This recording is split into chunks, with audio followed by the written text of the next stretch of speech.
Un triple anniversaire pour le trompettiste dijonnais Thierry Cans. Il a fêté 10 années d'enseignement au Conservatoire de Dijon et une décennie d'existence pour deux de ses initiatives, le festival Musico-Chambertin et la Camerata de Bourgogne qui fait l'objet ce soir de notre dossier du samedi.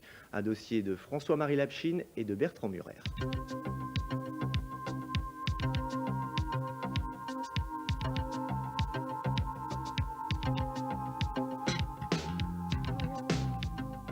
S'ils sont 3, c'est un trio.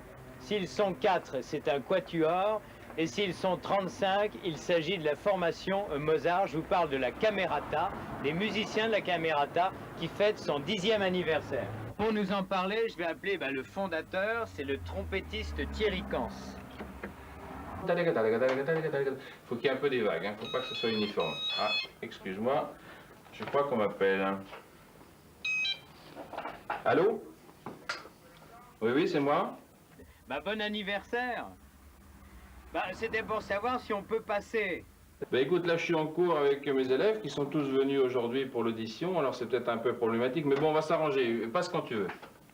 Dijonnais, Thierry Cans est toujours resté fidèle à la Bourgogne, même si entre-temps il a raflé les plus grands prix internationaux et s'il continue à parcourir le monde en prestigieux soliste avec sa trompette. Et c'est pour sa région qui ne possédait pas son orchestre qu'il a créé la Camerata, une structure adaptable, moins onéreuse. Pas au niveau du phrasé, mais le tempo ne doit pas bouger. Encore une petite fois. Qu'est-ce que ça veut dire Camerata? Camerata, c'est une petite formation. Camerata, c'est le diminutif de camera, donc de chambre en italien. C'est donc une formation de chambre, une formation plutôt un petit effectif. Nous avons eu la volonté de faire une formation raisonnable, modeste, plutôt qu'une grande formation.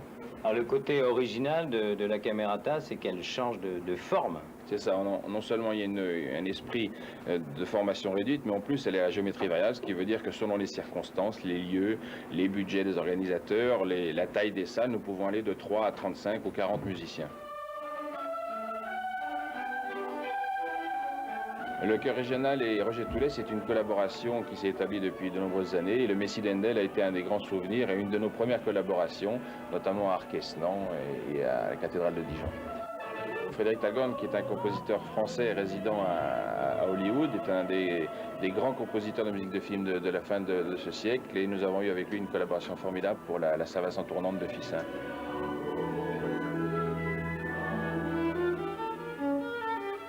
Et depuis cette année, pour le 10e anniversaire, nous nous sommes adjoints les services de Jean-Pierre Vallès, qui est un grand chef et un grand violoniste international, qui va mettre la Camerata sur un orbite, je dirais, un petit peu plus professionnel encore.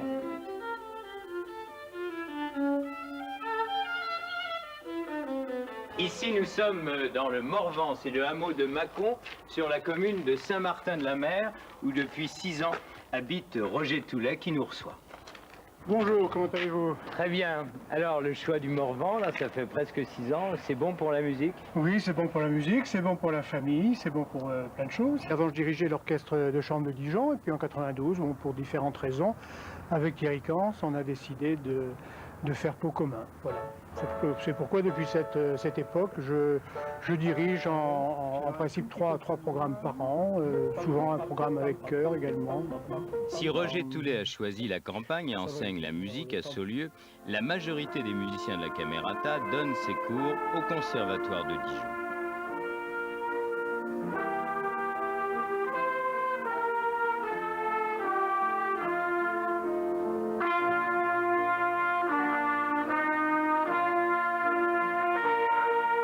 Oboïste, Dominique Monin évoque les débuts de l'orchestre.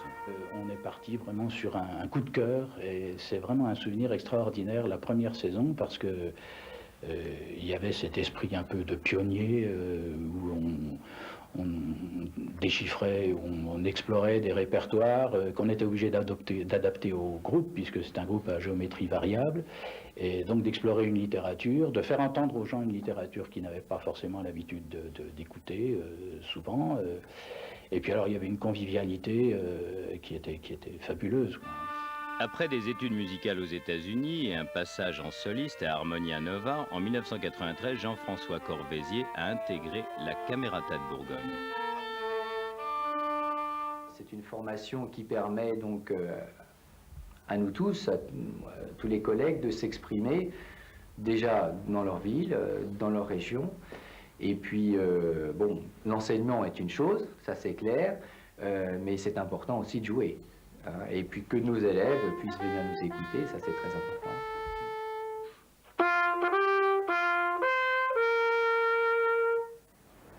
Je suis secrétaire de Thierry Cans à l'association Vivertis et qui coordonne une convention avec l'Orchestre Camerata de Bourgogne pour s'occuper simplement d'organiser un concert et sur l'aspect administratif. Moi, je viens de terminer mes études. J'ai une maîtrise de gestion des entreprises culturelles que j'ai fait à Dijon. Et en attendant de trouver un emploi, je suis bénévole à l'association La Camerata de Bourgogne. Et voilà, je m'occupe un peu de l'organisation des concerts. Et pour moi, c'est très intéressant, c'est une bonne expérience. Avec une enveloppe de 1,2 million de francs, ce qui est peu, Françoise, Yvette, Huguette et Florence règlent l'intendance d'une trentaine de concerts et de festivals pour 500 musiciens par an, dont Musique au Chambertin, qui fête également ses 10 ans. Ça en dira pas. Merci. Alors, selon les leçons. Un orchestre classique aujourd'hui a les mêmes problèmes que toutes les entreprises actuelles, à savoir que les subventions se font de plus en plus rares. Nous avons la chance d'être aidés par la ville de Dijon et le conseil régional qui sont nos principaux partenaires. La deuxième décennie de la Camerata va être de consolider toute cette activité, de renforcer notre action dans toute la région et pas forcément dans les grandes villes mais aussi dans les petits villages où il y a besoin de musique également. Et nous avons des projets de disques, d'enregistrement. On enregistre Malheur au mois de mai avec Michel Piquemal. Les projets vont être de consolider et puis d'avoir une saison dijonnaise la plus renforcée. 10 années de musique d'hier, d'aujourd'hui, de chants, d'instruments et de voix chantées, 10 années de persévérance et de belles étapes. Merci Thierry, merci à tous, bon anniversaire.